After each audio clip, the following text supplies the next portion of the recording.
Hi guys, and welcome to a Hector Lecture guide to the fight Dragonsong's Reprise Ultimate.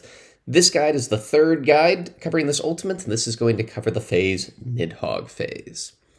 Assuming you manage to down Thornton, this phase is going to start with a really heavy-hitting raid wide in the middle. Stack your party and use heavy mitigation and shielding to make sure that they stay alive as Nidhogg gets spawned and jumps down with a Star Diver on the party. As soon as Nidhogg's targetable, have your main tank take aggro and position away from the party as all auto attacks from Nidhogg hit in a line AoE in front. After a few auto attacks, you're going to get the first and really the only mechanic that you get in Nidhogg phase, Dive from Grace. Buffs will spawn on everybody and prepare for a very complicated mechanic. Let's break things down. First off, this buff that you see on top of the party, here's what it means. When it goes off, first a Dragoon's going to dive down in a point-blank AoE on the player. This gives them a physical vuln up. Shortly afterwards, a tower is going to spawn that cannot be soaked by that same player who was dove because of their physical vuln, and so another player needs to soak this. Soaking this tower will also give a physical vuln up, preventing them from being able to take another jump or mechanic in the near future. Immediately after taking the tower, the same player that takes the tower then positions outwards to bait a Gerskogel from that same Dragoon. As soon as you see the Dragoon glowing, the Gerskogel is baited, and you can safely dodge to the side for the line AoE that will go off. The numbers signify the order in which these are going to go off, with all players with a 1 hit first, all players with a 2 hit later, and then all 3 players getting hit last. Now, there are 2 things that are added on to this to give you an extra degree of difficulty. First, in addition to the 1, 2, 3 debuff, every player is going to get one of these 3 debuffs. If you have the one that just looks like a circle, that's high jump. The one with a forward-facing arrow is spine shutter dive, and the one with a backwards-facing dive is elusive jump. All this is telling you where the tower that you drop is going to be. So if you have the standard one, the high jump, when that player is hit, the tower is going to be dropped in the exact same position they just were.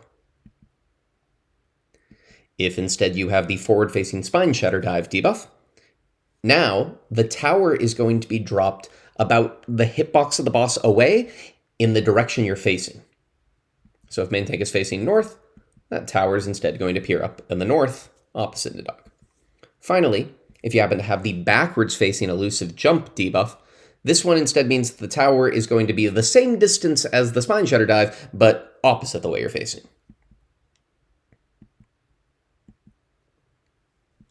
Now, for consistency with this mechanic, it's key to try to keep the tower in the same location every time. There's 2 ways of doing this. First, you can just position away from the boss and face the correct direction to make sure that when you get jumped on, your tower is baited back where you would like it to be if you had the standard high jump debuff. However, this causes melees to lose uptime. A simpler strategy is to make sure that we take advantage of the fact that a forward debuff is always paired with a backwards debuff. By that I mean, if one player with a 1 happens to have the forward debuff, another player with a 1 will have the backwards debuff, and it always goes in pairs like this. What this means is you can have a set side for the forward and the backwards debuff, and all they're going to do is always go to the sides and aim their towers at each other. Main tank is rotating east to bait theirs towards the healer, and the healer is also rotating east to aim theirs backwards at the main tank. Thus, the towers are still in the same position, but no uptime is lost. This works even if you're the number 2, in which I recommend, and I'll show you in the guide, I have the 2s taking their jumps sort of the northeast and northwest corners. This will still work, though it's a little bit more difficult to be able to aim your towers correctly. Since the towers are quite large, as long as they're in the general vicinity, your player should be able to adjust. There's one other thing that makes this mechanic difficult, and it's the cast, Lash, and Gnash. This is signifying 3 different attacks that are going to go off one after another. The first is going to be a stack targeted on a player in front of Nidhogg. This hits incredibly hard on the group of 5 that will be taking it and requires significant mitigation to not kill outright. After the stack hits, the next is the Lash, which is an in or dynamo, followed by the Gnash, which is an out or chariot. Both Lash and Gnash are designed to be the exact same size as the outer hitbox bar of the boss, so you can use that as a guide to whether or not you're in or out enough. To make things more confusing, the cast is sometimes instead Gnash and Lash. This will instead be the stack, followed by the out, followed by the in. There's the stack, then the out, and then the in. Now, let's combine everything together. I'm going to have to the side sort of a roadmap of how this mechanic works out and what's happening, so you can use that to try to keep order of what's happening at each stage. Your buffs for 1, 2, and 3 appear when Dive from Grace starts casting, and on the end of the cast you get your second buff telling you which direction your jump is. We have ones immediately start to position to east, west, and south, while the rest of the party goes and stacks north in front of Nidhogg. As soon as we get our debuffs, we see that H1 and M2 have the forward and backwards debuff. They're going to each position to one of the sides of Nidhogg so they can aim their tower at each other. Now you're going to get the Gnash and Lash, and when this cast bar finishes is when the first things go off. So everybody stacked together. We get the ones are going to get their baits at the same time the stack goes off. Immediately afterwards, everybody needs to be out for the Gnash, and 3s are going to go run to cover the 1s. 3s are going to cover the 1's towers, while everybody dodges the Lash part, the in. 3s now need to bait their Ghost Skogels, but 2s need to go out for their baits now. The 2s will go off about the same time that 3s can dodge their Ghost Skogels. And the 2 1s, H1 and M2, who were the 1s on the sides, there are going to be who covers the 2s towers. Those will appear about the same time as the Ghost Skogels go off, and you're going to get your second cast, Lash and Gnash. This time it'll be a stack in, out. Everybody starts to position, ready for the end of this cast.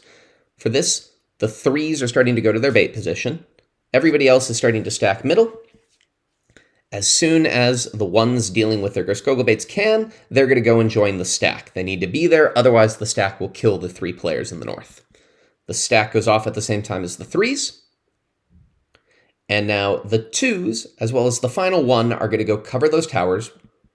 First dodging the in, and then covering the towers while on the outside. The only way to make this work is to make sure towers are baited so that they always cover both the in and out, so you don't have to dodge into a Lash to be able to cover the tower. So be careful with your positioning. There's still the final Ghost Skogels to bait, but be aware that the boss doesn't care and is going to start auto-attacking your main tank while these baits are still happening, so make sure nobody is positioned near to the main tank. Bait the final Ghost Skogels, and you've covered the hard parts of Nidhogg phase. The boss will face a random direction and cast Dragonlance. This is just a cleave in front, so dodge to the side. And now we get a mechanic that looks like it should be tricky, but really isn't. You're going to get 4 towers appearing. And to pre-position for this, we have each of our tanks and healers partnered with a DPS on an intercardinal. You can use the exact same pairings that you used for the Meteor phase during Sanctity of the Award and Thornton phase for convenience. You're now going to get 4 towers spawning, with either 1, 2, 3, or 4 pillars, telling you how many players need to soak that tower. This is a really easy solution. If the towers have 2, stay. You and your partner soak those towers. If the tower has 1, the tanker healer should adjust out of it and go find a 3 or a 4 to get into. In this case, with this pattern here, main tank is going to jump out of the 1 and go to the 3 to their side. It's important that it's the tank or healer that does the adjust, because shortly afterwards, tanks need to deal with something, and DPS need to be free to deal with what's happening with the towers. So make sure you always have 1 DPS in every tower. As the towers go off, Dragoons jump down. 3 of those Dragoons are going to now start to do the same Ghost Skogel we had before. The DPS are going to move out and bait those away from the party. Make sure you're the nearest one to this Dragoon, and make sure any other player who's not baiting the Ghost Skogel gets far away from the Dragoon as quickly as possible. One of the Dragoons, as well as Nidhogg himself, are going to instead have Tank Buster tethers appear. These need to be picked up by each of the tanks, and they hit with a very hard Tank Buster that cleaves in sort of a point-blank AoE. So be away from the party. For this, we have the main tank pick up the one on Nidhogg and stack directly under Nidhogg, while the off tank goes towards the other tether and just takes it to a side. Assuming the Ghost Skogels have been baited correctly and your tanks have proper mitigation for this, everybody should be fine. I'm just going to rewind for a second to show you some other tower patterns and how to solve them. If you get the 1-1-2-4 pattern, the players that are set on the 2, off tank and M2, just stay there. And the tank and the healer that are in the 1 are both going to adjust into the 4. And you're sorted.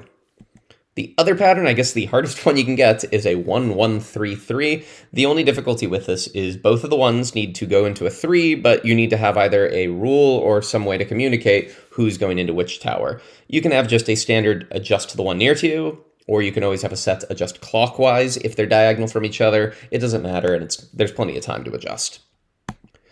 However you manage to deal with the towers, once the Tank Buster Tethers and the Gerskogels are dealt with, all you need to do is stay away from the main tank, because they're going to take a lot of auto attacks, 5 in total.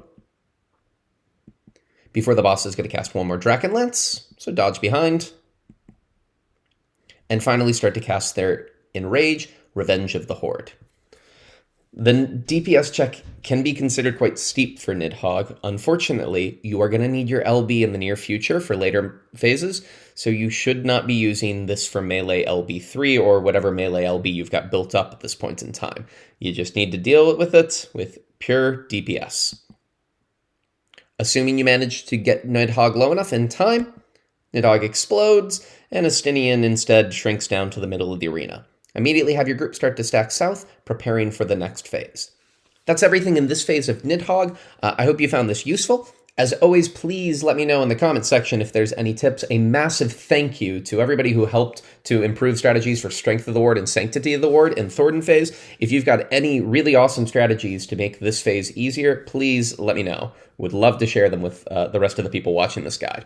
So as always, thanks for watching. Take care.